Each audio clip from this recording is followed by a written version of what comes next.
When I saw this game surpass every Kickstarter goal, I had really high hopes on them bringing the vision and story to life in a spectacular way, with an anime opening that would fit in any of the great anime series or movies, and with a love story that reminds me a lot of Shadow of the Colossus.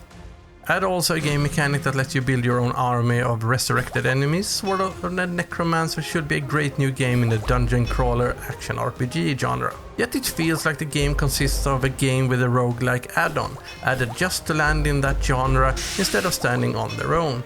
And removing that roguelike makes it so much better. So let's try to find out why.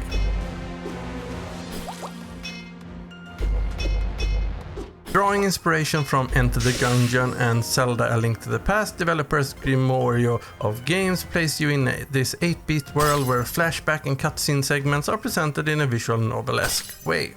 You will start your journey after Koko has died, and you placing her corpse outside the Necromancer cave.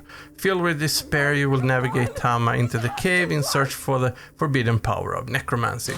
This is probably before Evil Dead or Pet Sematary, so let's continue the story. The story of the game is a love story where a rogue and a priestess, joined by an adventure, slowly grew a bond between them that for some reason has a terrible outcome leading up to Koko's death. Along the way, as you clear dungeons, you will have cutscenes and flashbacks where you will see more of the journey together and how the relationship grew into the current form. The story itself is nothing new, and it's a basic principle in movies where a knight has to protect and escort a lady on their journey together and they will fall in love. The storytelling is voiced and told in both talking lines and spoken thoughts, a style common in anime series and movies, but it puts a lot of pressure on the voice actors to really deliver their lines in a perfect and trustworthy way. Koko? Koko? Where are you? Koko! Koko! As you enter your first dungeon, you will be equipped with the Sword of the Necromancer. As long as you plan on reviving fallen foes, you will carry that thing with you, taking up one of the precious inventory slots all the time. It's a bit odd that it has to do that, since that will leave you with only 3 more free slots to equip other weapons or bringing along with you your newly pack of resurrected foes. Each weapon, trinket or potion will take up a slot, so you really have to plan on how to progress and what items you will bring along with you when you find them. The enemies are tougher for every dungeon you enter, but there is not always that big of a pool of enemies that spawn. Instead, the developers have chosen to change color of the enemies to single new skills or abilities to face.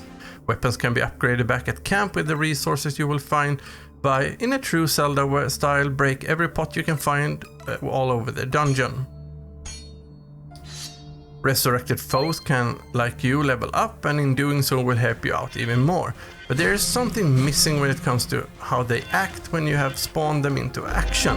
Perhaps you have your own expectation of what your small army of new allies would be or do, but sadly that is not close to what you get.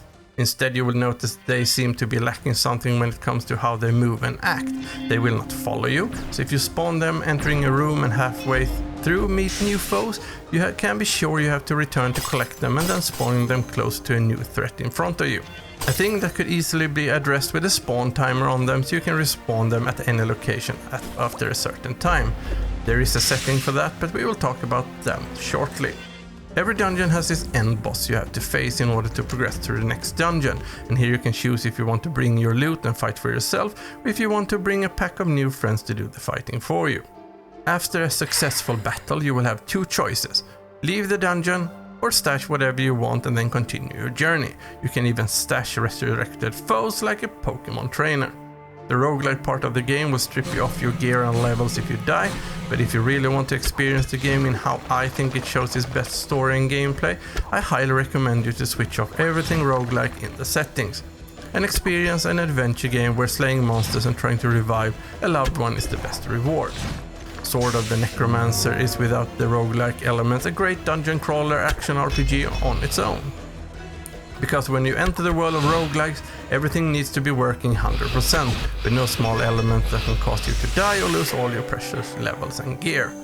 That mistake belongs to the player, and it's their Sword of the Necromancer has some more things to tweak before they are at the right level to please the pick crowd of the roguelike players. The IR codes that allow you to spawn and start with certain characters when scanned is a fresh take that will fit console players really well. But you know what? Let's not end this journey here, where I talked about the story, the gameplay, and a little bit about the soundtrack, and also what you will get if you decide to buy this game and play it.